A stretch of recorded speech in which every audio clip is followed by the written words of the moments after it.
Hello my dear friends and colleagues. Today I am going to talk about amenorrhea, and this is the second video of amenorrhea.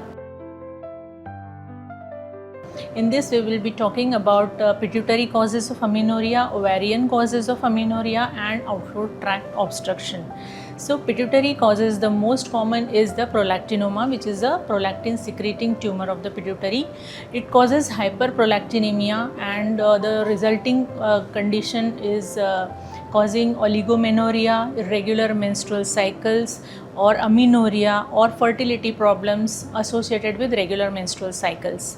In this, 5% patients present with galactorrhea. And the most common symptom is because of estrogen deficiency. So we have to take a proper history, we have to rule out the physiological causes of amenorrhea and the drug history. Once the prolactin level is done and it is raised, we have to repeat the prolactin levels. So if it is raised again, then we have to do TSH test. So if the TSH is raised, we have to treat the hypothyroidism first and call her after 6 to 12 weeks and repeat the prolactin and the TSH levels. If it is normal, then we can reassure her.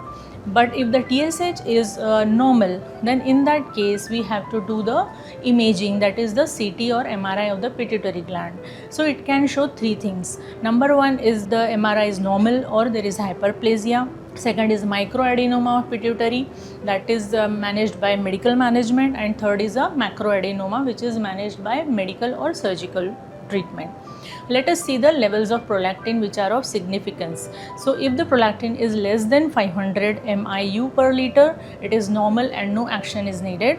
If it is 500 to 1000, then the causes may be stress, recent breast examination, hypothyroidism, or it can be because of any medication or PCOS. In that case, we have to do TSH, T4, sex hormone binding globulin, serum testosterone, and if the prolactin level is more than 1000, then the cause is microadenoma, empty sella syndrome, or antipsychotic medications like risperidone, or antiemetics like metoclopramide, domperidone, or chronic renal insufficiency.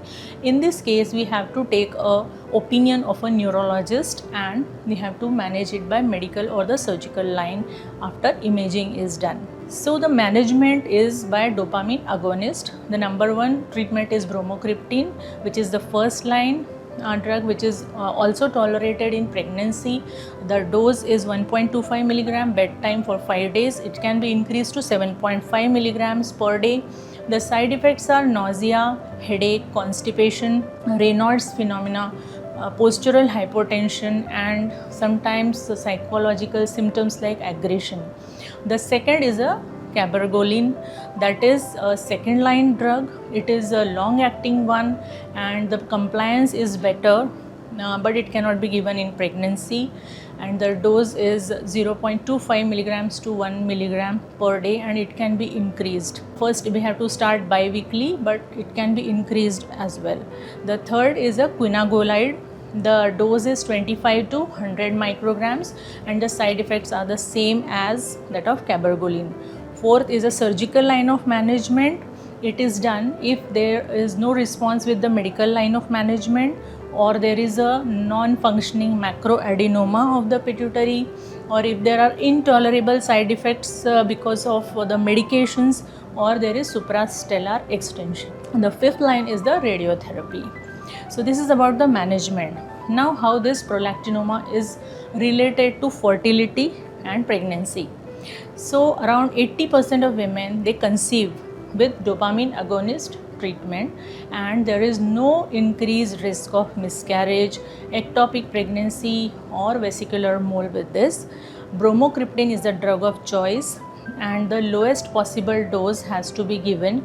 We don't have to do intensive monitoring unless there are signs and symptoms of growth in the tumor, which is seen in less than 2% in microadenoma and more than 20% in macroadenoma. The symptoms are headache and visual field disturbances. So the monitoring is done with serum prolactin levels, imaging, and visual acuity testing. Minimum possible dose is given. The duration of resolution is around 2 to 5 years. So if the treatment is withheld, then we have to do prolactin levels every 3 months and imaging every year for 2 years, and after that only prolactin measurements. This is about the pituitary causes. The rare causes are empty sella syndrome, Sheehan syndrome, trauma, surgery and infection. Now come to the ovarian causes of amenorrhea.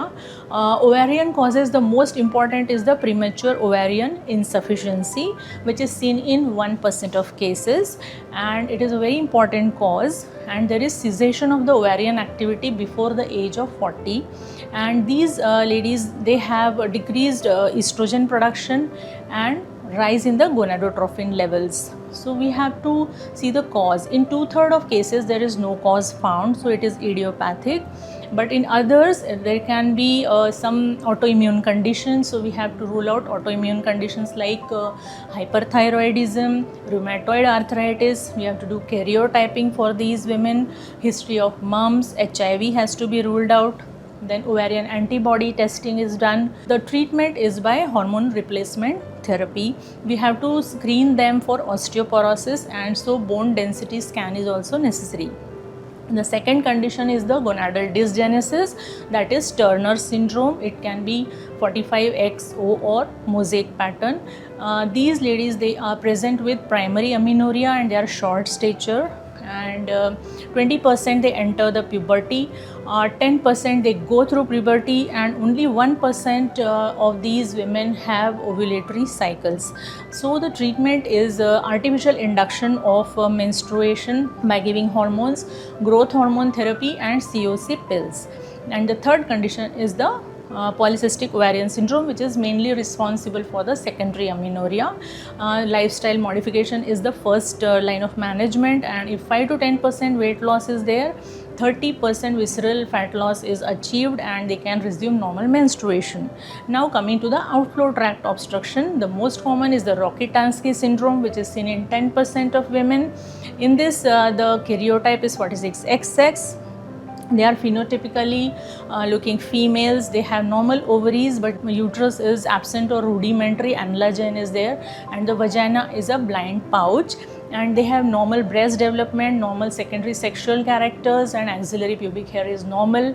And in these women we can do vaginoplasty for them, and they can have pregnancy by surrogacy. The second is a transverse vaginal septum, which is responsible for primary amenorrhea, and the third is androgen insensitivity syndrome. In this, the karyotype is 46XY. She is a phenotypically female. This condition is very rare, 1 in 5,000. These testes are present generally in the inguinal canal, and they produce Mullerian inhibiting substance, so the uterus is absent. The gonad is the testis, karyotype is 46XY, the breast development is normal, they have scanty pubic and axillary hair, the blind vagina is there. In this women, the gonadectomy is recommended because of increased risk of malignancy. And the other rare causes are Asherman syndrome, pelvic radiation therapy, and cervical stenosis. So these are all about the amenorrhea, pituitary causes, outflow tract obstruction and ovarian causes. And if you like the content of this channel, please subscribe to my channel and hit the like button. Thank you.